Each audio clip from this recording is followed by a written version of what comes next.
Minha vida perdeu sentido depois que perdi meu filho de 15 anos, há 23 anos. E para mim parece que foi ontem. Era meu único filho homem. Ainda tenho 2 filhas. Uma foi morar no Japão e a outra aqui em Mogi das Cruzes mesmo. Não tocamos no nome do meu filho. Isso me dói muito. Então, ela ela disse que foi um desabafo. E eu queria pedir para que você pudesse direcionar algumas palavras para ela. Ela está nos ouvindo agora, Jorge. Boa noite, Maria José. Mas muito boa noite para você mesmo. Você também é Maria, então dá para incluir você também na história de Maria, mãe de Jesus.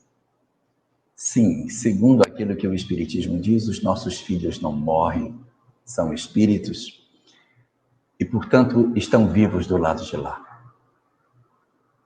Eu sei que é muito amargo a perda de um filho, eu sei. Sei muito bem o que significa isso. Mas é importante que a gente tenha instrumentos para que a gente consiga seguir em frente. Segundo aquilo que o Rubens leu, já faz 23 anos que você perdeu seu filho. Então é certo que a gente sofre, é certo que a gente tem dores e elas não podem ser ignoradas. Mas você precisa também fazer um esforço para que a sua dor não queime o seu futuro para frente. Porque existe coisa para ser vivida, existem histórias para serem vividas também. E nós podemos, a despeito das nossas dificuldades, caminhar apesar das dores que nós temos. As nossas feridas, elas não podem nos impedir de seguir. Nós temos que aprender com cada uma das experiências que a vida nos oferece e crescer com elas, para que elas nos sejam úteis no processo de amadurecimento. Sem dúvida nenhuma, não existe dor, eu pelo menos não conheço nenhuma que seja maior do que você assistir o sepultamento de seu próprio filho. Desconheço algo que seja mais doloroso do que isso. Que ninguém se programa para essa experiência. A gente às vezes pensa que vai ter que sepultar um pai, sepultar uma mãe, um cônjuge, irmãos mais velhos, mas filhos. Ninguém se programa para isso. E ser pego de surpresa nessa circunstância realmente é uma dor muito grande. Mas o que é que o Espiritismo diz para nós nesse sentido? Ele diz que apesar das dificuldades que são reconhecidamente grandes com relação à desencarnação, existem coisas que são importantes de serem ditas. A primeira de todas elas é que os nossos filhos vivem. Essa é a primeira grande verdade que o Espiritismo nos traz. Nossos filhos não estão mortos. Eles continuam vivos e vão ter a oportunidade, de repente, de reencontrar conosco na hora da nossa desencarnação, se eles não retornarem antes na condição de nossos netos, de nossos bisnetos. Mas, se isso não acontecer, se eles não reencarnarem como familiar ou não, nós vamos ter a chance de reencontrar do lado de lá. Porque os laços, eles não se desfazem com a morte. Então, quando um parente, um amor nosso desencarna, ele continua vinculado à nossa história. Nós continuamos a encontrar com ele. E como isso acontece? No sonho, numa intuição, no momento em que a gente sente a presença. Alguns de nós chegamos a sentir o perfume, aquela lembrança forte daquela pessoa que nos toma de repente. Festas singulares, como o Natal, o Dia das Mães, são momentos muito típicos para o aproximar de determinadas entidades que muito amamos. Então, essa é a primeira das informações que o Espiritismo nos traz, que eles vivem. E exatamente porque eles vivem, nós precisamos desenvolver um dom de consolo dentro de nós, uma capacidade que a gente tem que desenvolver, de apesar das nossas lágrimas, não nos desesperarmos.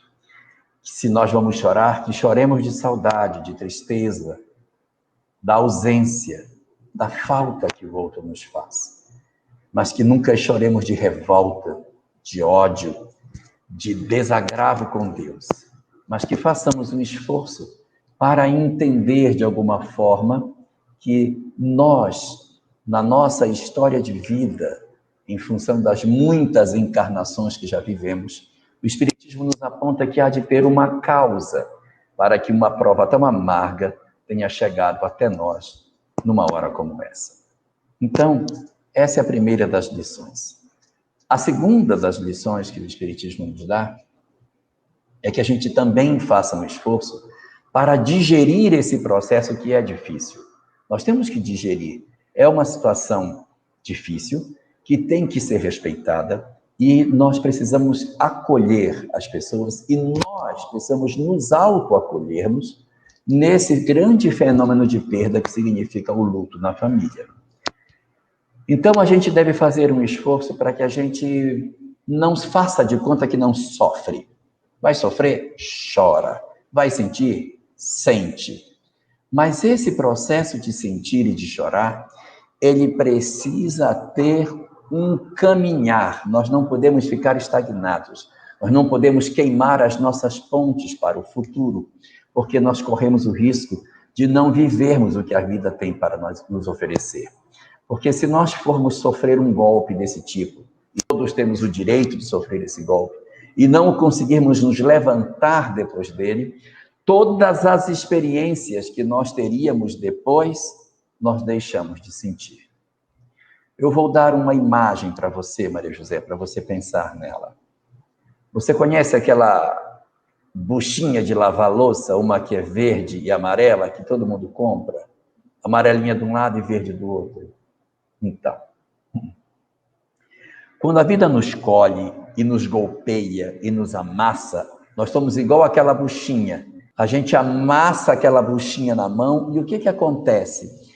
Ela se comprime totalmente, ela fica miudinha dentro da nossa mão, ela nem aparece, você esmaga ela dentro da mão. É isso que acontece conosco quando você perde um filho, quando você perde um amor da sua vida. É essa buchinha aqui, ó. Você pega essa buchinha e você amassa ela na mão, ó. Ela some, a dor é tão grande que a gente some dentro da dor. Some. E isso a gente vai ficar enquanto a dor nos esmaga, nos espreme. Só que nós temos que dar um tempo para que essa dor que nos esmague, ela deixe de nos esmagar. Nós temos que procurar algo de consolação e de construção para que a gente vá devagarinho soltando essa dor, soltando a buchinha que está presa. E depois que você solta a bucha, o que acontece com ela? Ela volta para o que ela era. Isso se chama resiliência, a capacidade de você se reconstruir depois que você sofre um golpe muito forte. Nós temos o direito de sofrer o nosso luto, a nossa tristeza, mas nós temos o dever de nos reconstruir. Porque você tem outras filhas, elas também precisam da mãe, elas também sentem falta. Eu sei que dói a perda de um, mas os outros dois também estão precisando que a buchinha volte a abrir. Durante o tempo que isso já aconteceu, você precisa fazer um esforço para retomar a sua história, sob pena de você perder de outra forma as suas outras duas filhas que você tem. E isso começa pelo quê? Por um fenômeno que você ainda não fez, que é a chamada aceitação do luto. Você ainda não aceitou, porque você não fala do nome dele, que você não fala sobre ele. Você ainda está na primeira fase, que é a fase da negação de luto. A gente precisa avançar e compreender que ele vive, compreender que ele precisa do nosso equilíbrio para que ele se equilibre do lado de lá. Então, a partir desse momento que você começar o processo de aceitação, você vai entrar nesse fenômeno de começar a pensar na possibilidade de fazer uma nova história. E nessa nova história, aquelas pessoas que a gente perdeu têm que permanecer conosco. Nós não riscamos essas pessoas da nossa história. Nossos filhos que partiram continuam conosco. Você vai continuar contando. Eu tenho 3 filhos. Um menino e 2 meninas. O menino já está com Deus, mas eu tenho 2 meninas que ainda estão comigo. Você não precisa riscar ele da memória e dizer, só tenho 2 filhas. Não, você tem 3. Você vai continuar contando assim. E você vai ter que fazer um trabalho para aceitar que isso tudo aconteceu, para que você possa fazer um processo de desligamento desse passado. Senão você corre o risco de se congelar nesse momento e guardar todas as coisas que ele tem, guardar todos os objetos, deixar tudo intacto como era quando ele partiu. É preciso que você guarde o que é essencial, mas que você libere para que outras pessoas possam usufruir daquilo que não é mais útil na sua casa. Nesses 23 anos, suas filhas deixaram de ser adolescentes, muitas experiências elas tiveram, vestibular, faculdade, casaram, tiveram filhos. E isso foram momentos importantíssimos que você, podendo estar inteira, teria muito mais lembranças para poder completar o lugar que seu filho deixou. Não deixe mais essas oportunidades passarem. Essa é a terceira das recomendações dos Espíritos. Retorne à história de sua vida. Volte a buchinha para o normal e retome a história. Aproveite o que você aprendeu e curta suas netas, curta suas filhas, curta a história de que você tem um filho anjo, curta saber que você tem alguém que vela por você, que o amor da sua vida não apagou-se para sempre. O seu filho lhe segue, lhe acompanha, está com você. E aproveite para saborear a existência, porque a vida existe para ser saboreada, para ser vivida. Senão você vai amargar seus anos. Senão a velhice pode chegar e tomar você amarga, triste, depressiva, e pode tornar os seus dias sombrios. Não deixe que isso aconteça. Nossos filhos e nossos netos são a renovação de sonhos, são a possibilidade de nós nos enxergarmos através das realizações que eles fazem. Curta toda a luz, toda a vida, toda a beleza que está nesses outros que a vida lhe concedeu. E o seu filho, o seu menino que continua com você, vai continuar ao seu lado sempre. E quando todas essas dores passarem, quando tudo isso se tornar mais leve, você vai desabrochar determinadas sensibilidades que você ainda não consegue perceber pelo amargor que fecha os seus canais. Quando você relaxar, essa flor da conexão com o mundo espiritual vai se abrir ainda mais. E você vai ter a chance de ver seu filho mais presente junto de você. No sonho, numa experiência qualquer, numa oportunidade de ouvir uma notícia sobre como ele está do lado de lá. Pense em tudo isso e faça uma história para que você tenha dias lindos, maravilhosos à frente, a despeito de todas as coisas. Nenhum de nós atravessa a existência inteira sem sofrer o golpe da morte dentro de casa. O Buda dizia que a mostarda sagrada só nasce nas casas aonde a morte não entrou.